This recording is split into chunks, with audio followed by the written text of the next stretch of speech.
Right, welcome back.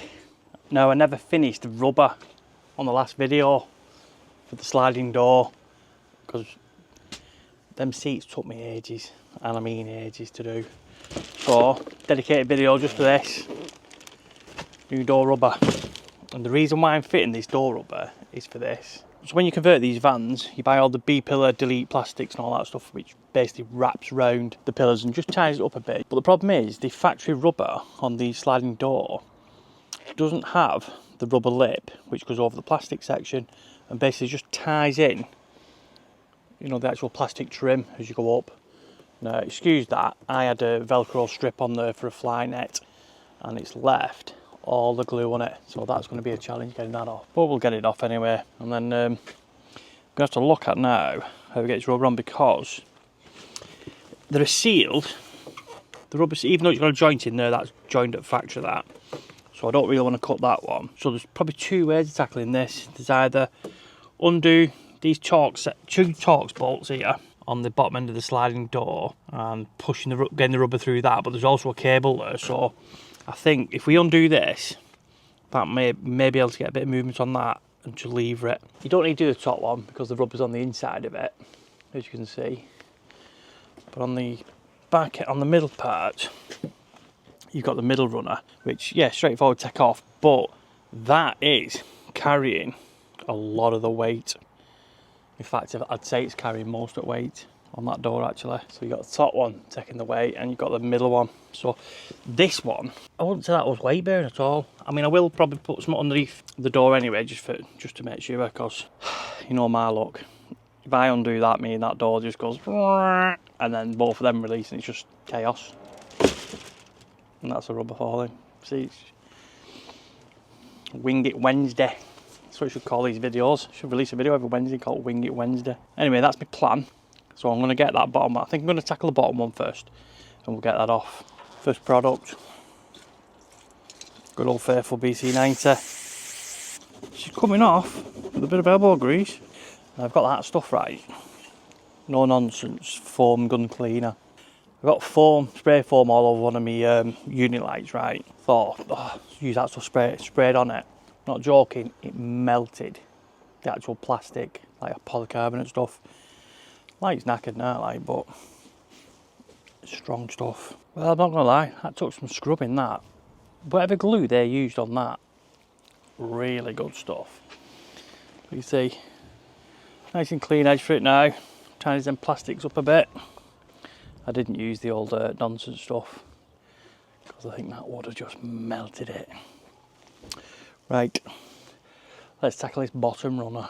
Get the old cheapo park side out.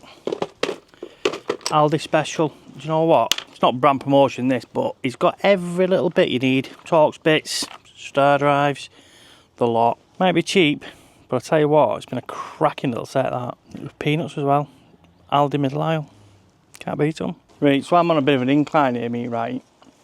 And that bottom runner has actually got the catch peg on it. So that one stops it going back that way. So bungee rope. So we bunge it back at door, because I don't want this flying off down the street. Right, so we got a little stand under. Let's crack this little nutter off. Try not to disturb our dust marks, because we'll use them as witness marks. Now I'm opening the door. Pops off here. But then we've got a cable on this underneath here. So if I release the door handle, that should give me that roller. Yep. So that's off the clipping side. So if you undo them two there, and then you can do your door handle, and then you should be able to get enough movement on that to get the roller out. He says. Little jiggery poke will do.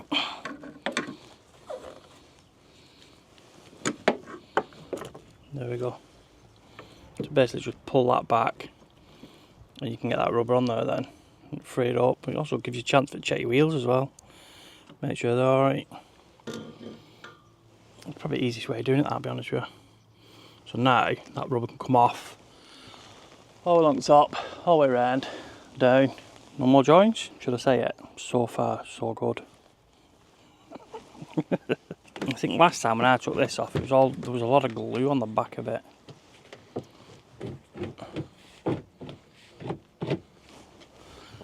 You don't break my plastics. So I'm not buying any more frigging plastics again.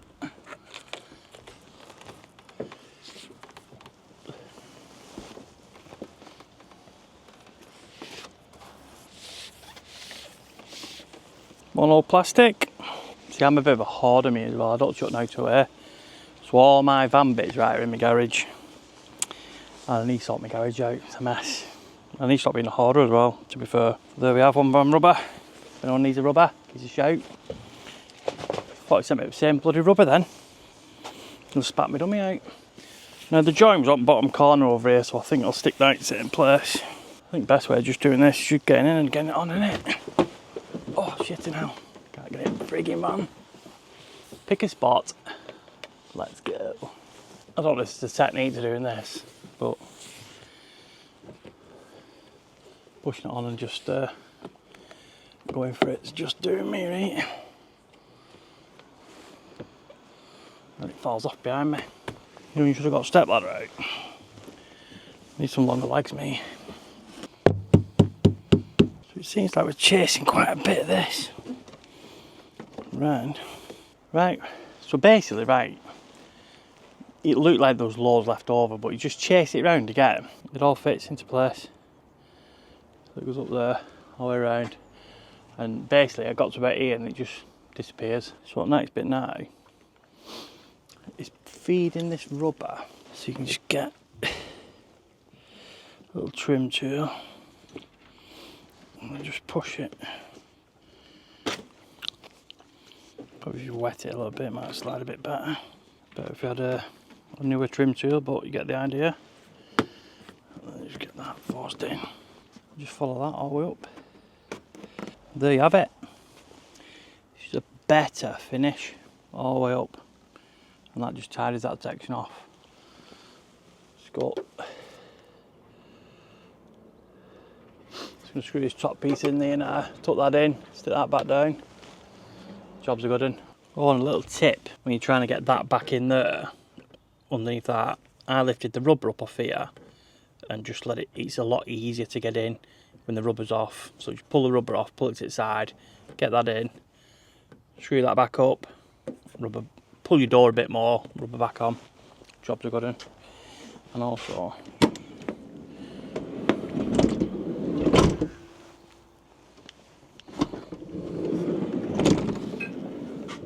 and then just test your door, make sure that works. Pretty straightforward that, to be fair. Do you know what I mean? The idea of the rubber is little details like that, and it just tidies up a lot better. It just looks a lot nicer as well. So there's like a scruffy edge, you know, to it. I suppose that's one more job in it knocked off the list with the little tasks what need doing. I've still not done my rear step yet. I apologise, Mark and Johnson Engineering, for not doing that yet. I am going to do it. I think I'm going to do that for my next video. Now I've got nice weather, I can spray it outside now in Jones's outside workshop. But on that note, I hope that helped you out. If it did, give it a like, you know what I mean? You can always subscribe if you want to. I'll see you all at the next one.